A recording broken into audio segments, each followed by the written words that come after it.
হাসিনা কখনো একা খুনি হাসিনা হয়ে ওঠেনি।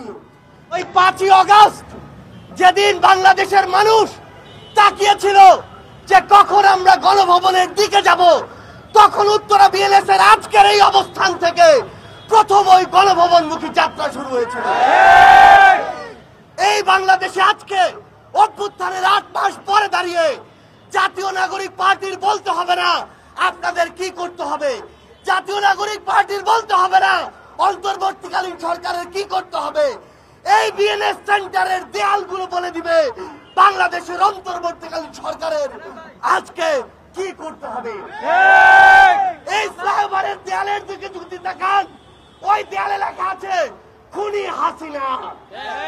একজন যদি খুনি হয়, 24-এর অভ্যুত্থানের ওই রক্তের উপরে লেখা ওই খুনি হাসিনার যে খুনি, সেই খুনির বিচার হওয়া পর্যন্ত এই বাংলাদেশে কিভাবে আমরা নির্বাচনের কথা বলতে পারি। ওই খুনি হাসিনার খুনি শব্দটি মুছে ফেলার চেষ্টা করা হচ্ছে। তার মানে এই বাংলাদেশে ওই হাসিনার দোসররা আবার ফিরে আসার চেষ্টা করছে।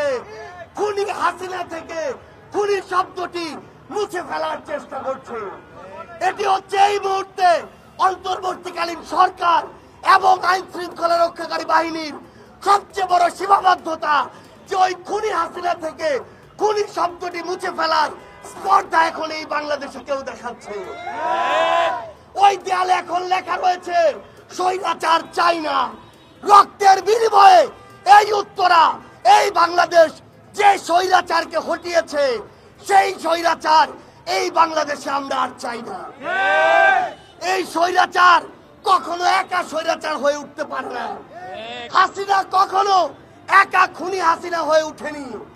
যারা এই হাসিনাকে খুনি হাসিনা হয়ে উঠতে সহযোগিতা করেছে, তাদের বিচার ব্যতীত এই বাংলাদেশে নির্বাচনের আলাপ করা যেতে পারে না।